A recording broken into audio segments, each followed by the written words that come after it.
welcome back to our vlog. It's been a year. So, kung bakit kami merong video, alam nyo na kung ano nangyari. No? May staycation May ulit. staycation. Tuwing staycation lang ang aming video. Yeah. Ayan. So, ayan, kasama namin ang aming kaibigan. Special guest. Special guest for today. Super special. So, ikaw, ano ka na? Pakilala mo muna si Sarah. Introduce yourself. Inut. Pala to.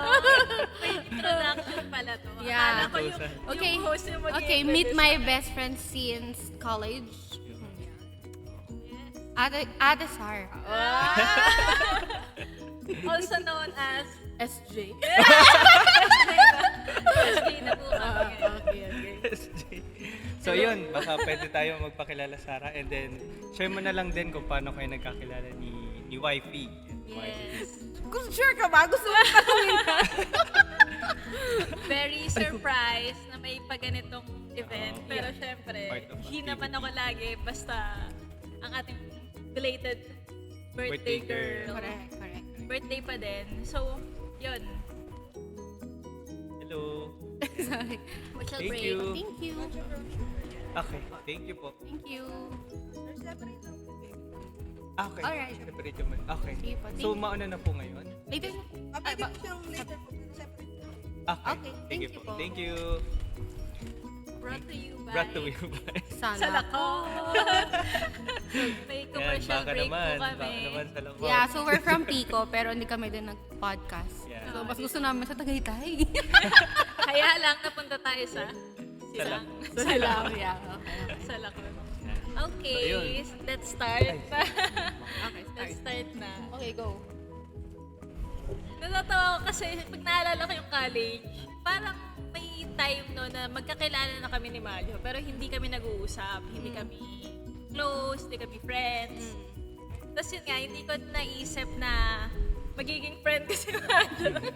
Kasi may group na siya eh. Tapos yun nga, popular girl. Wow. Yes. Grabe naman. Popular naman, girl, popular girl. dancer, Uy. talented, and syempre. Buhat na buhat yung upuan ko Ah. dito.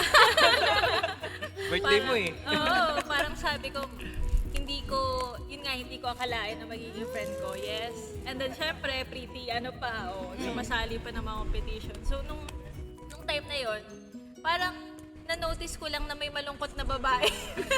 May malungkot na babae dun sa room. Kasabot pala. Oo, may malungkot, parang laging tulala, umiiyak sa armchair. Sabi ko, ano kayong problema nun? Yung pala, yun yung time na long distance relationship. Yun nga, karang kakastart pa lang ata. No? Hindi, nag-break kami nun. Yun pala yung timing ko, no? Bad timing pala ako. Kaya tinanong ko, gusto mo ba talaga malaman? Ayun tayo nag-break kami. Sangkot pala. Pero ang nakakatuwa nun, dahil nga nung time na naging friends tayo, nung break up nyo, parang na-busy, yes, brought to you by Salako. Salako. Sige pa dito lang po. Thank you. Thank you. Okay. Thank you, kuya. Sige. Okay. Thank you po. Yes, thank you. Meron na naman tayong another commercial break. Pizza. Meron tayong Ang bango naman. Sponsor. Ayun, sponsored. Dali mo para makain. Oh, yun. Pinadali. Fast forward. Yes. Yun na, fast forward na nun nga, nag-try lang ako i-approach comfort. Anong nangyayari, pinagdadaanan niya. Tapos yun nga, naging close na kami. Kami na yung, kumbaga, laging magkasama nung time na yun. Yeah. Ayun, hanggang ngayon, tayo pa rin magkasama. Ganun na nga. So in somehow, no, parang naging blessing yung heartbroken ni Marjorie that time. Kasi mas nakakita ka ng mga magiging friend mo na Lifetime talaga. nakakasama mo talaga in time. And kahit naman ako nung nagkabalika kami ni Marjorie, kapag naikwento niya yung about kila Sarah, kila Jenica, yun. So panatag naman din yung ako no na hindi may influence na ng mga bad influence. Yes. Talaga ba? ayun. Of course. Thank you so much. Bad kay influence Sarah. nung sa shopping. Sa shop. Siya po nag-shopping sa akin. Oo, lahat to. Wala pa kami pera, no? So ayun, ang next question natin, Sarah, is ngayon no na si wife is naging Christian. Meron ba mga changes ka na napansin sa kanya? Parang wala, joke. Actually, marami. Medyo, sige, pero isa-summarize ko na lang sa tatlo. May 3 points. diba? May 3 points tayo. Parang ang daming masamang ugali ko dati. No? Oo. Hindi, siguro, first sa akin is yung virtues and ano niya. Kumbaga yung ugali niya, tsaka yung mga outlook niya sa buhay. Kasi before, syempre, parang mga bata pa din naman kami noon. Parang iba yung focus namin, iba yung morals namin. Parang may mga times na yun nga, okay lang mag-cheat sa class, mga ganon, yung mga maliliit na bagay. Pero habang tumatagal or tumanda, and yun nga, yung na-convert si Madge, parang ang feel ko noon, mas headed to the right, ano talaga siya. Parang kailangan yung gagawin namin na mga bagay, decisions, hindi lang for ourselves. Yeah. Parang kailangan, parang mali ito, or hindi inaayon dun sa beliefs niya. So parang sa akin, maganda kasi, syempre, pag yun nga, yung kasama mo, ganun mag-isip, ikaw, mapupunta ka sa right direction. Di ba? Unlike yung ibang tao na selfish, or kaya, yun nga, ang gusto sa'yo invite, tara, inom tayo, tayo. So yun, parang, kasi syempre may time na sa college na parang na-try din namin. Pero after nung yun nga, parang gradually, napunta kami dun sa direction na hindi ko ever wala ko naalala na invite namin dalawa. Tayo, Yeah. tayo. More on, pero okay tayo. Shopping tayo. Shopping na. Damit pala yun. Yun ang hindi nagbago, pero pero yun yung pinakauna. Second naman is yung mental. As in, parang yung strength ng mental ni Macho ngayon. In terms of pain, mga pinagdaanan, and yun nga yung mga challenges, anything na ibato mo sa kanya, parang mas sure ka na kaya niya. Hindi kagaya nung dati na Pagod na ako sa may buhay. konti, as in, parang may times na maliliit na bagay, parang, parang Maghugas nasa lang ng stress, pinggan, oo. stress na. yun yung the best talaga. Lalo na yung Umiyak. first time namin na yun yung nakita ko sa kanya na parang may konti lang siyang itry na mahirap para sa kanya. Wala na. Pero ngayon, di ba? Sino magkakalain? Nagluluto? Di ba? Masarap magluto. Naghuhugas ang pinggan, Naghuhugas naglilinis pinggan. ang bahay. Yes. Naghuhugas ang Praise God, Yun praise talaga. Tapos yun nga, yung the way niya, yung mental niya is ikaw din. Parang, di ba, tayo, may times na parang gusto namin pag-usapan, problema, ganyan. Hindi ka mapupunta towards that Mapupunta ka towards na, masusolusyon na natin yan. Huwag mo na isipin yan.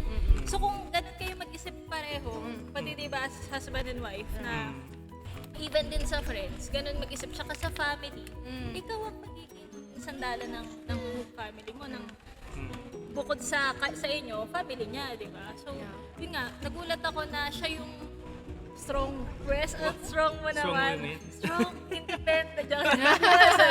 Independent. Dependent kay God. Oo, Yeah, dependent yes. kay God. So, tas yun nga, yung strength lagi na sinasabi niya, nakukuha niya kay God. Yeah. Hindi siya nag-claim ng strength niya lang. Lagi niya sinasabi. And then, yun nga, thankful lagi. Lagi tayo nagpe-pray, lagi nagpapa-thank you. Kasi nga alam niya na, okay, dito ko nakukuha. Kaya siguro doon niya talaga nakita yung changes. Parang hindi ko kasi before na hindi na masyado na pag-uusapan. Yung mga ganun God, bagay. religion thing. Yun nga, prayers, ganon. Ngayon, anything na may problema kami, prayers, pagpapray ka namin, ganyan.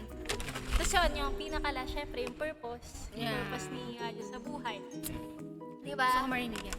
Yes. Sa birthday mo, Sarah, pagaganyanin din natin. Maganda yan. Kukunin ko na yung Kasi anybody could have yung purpose na, yun nga, about herself. Pero wala kang makikitang ganun tema. Na yung purpose niya is about herself, wala.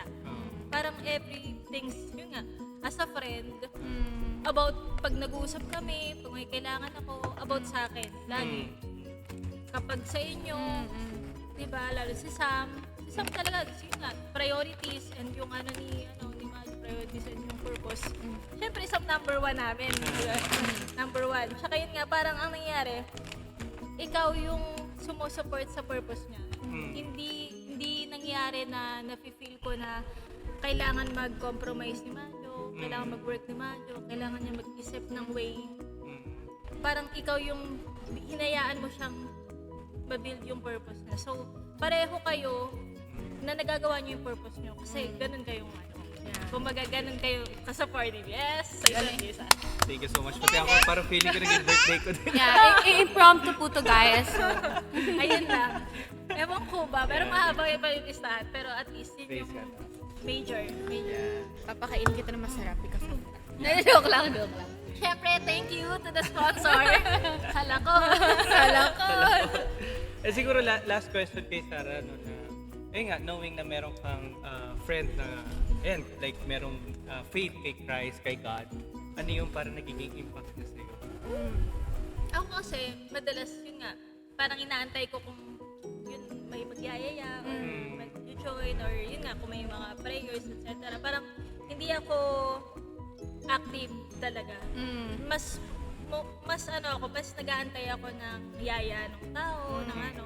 Parang hindi ako dadating sa point na ako mag-initiate. So ako sobrang big deal na kayo yung nag-initiate. Tinutulungan niyo ako na mas mapalatalabin. Parang kayo yung kumbaga sa atin, yung instrument. Kasi kung ako lang, yun nga, parang hindi ko siya iniisip, hindi ko siya ano. Pero dahil kasama ko kayo, mas lalo akong nasasama sa life ko yun. Yun nga, ito. Even yung sa prayer, sabi ko kaya, alam mo, nangyari talaga, yung prayer. tinanong niya ako na kung ano yung pagdadasal niya sa Prayer. akin. Yan na. Yes, Sabi niya ngayon iba naman daw. So, Iba naman. So, papalitan na. Dadagdagan. Oo. Okay. Basta, So, 2 points. parang kumbaga, dahil sa inyo, mas closer, feeling ko nga, yun nga, yung belief ko. And parang mas gusto ko pang, anytime may invite or ano, mas gusto ko pang ma-explore kasi hindi ako, parang sa akin, maano akong tao, hinahayaan ko lang. Okay. Pero yun, thank you, kasi sinasama niyo ako. Yeah. Thank you so much. So siguro to end naman, si wife naman, anything na na-appreciate mo naman dito? Siyempre lahat. Super, andyan na yung food natin. Pero sobrang appreciate ko. Food po Sobrang lahat as in. Yung hindi kasi nagbago sa atin. Sarah very humble. Down to earth. Kahit na marami na siyang ano, no? Okay po, blessings i-wrap up and na ano. po namin yung podcast. So yun lang. So yung appreciation sabihin ko na lang sa kanya personally. Bye! Mwah! Bye!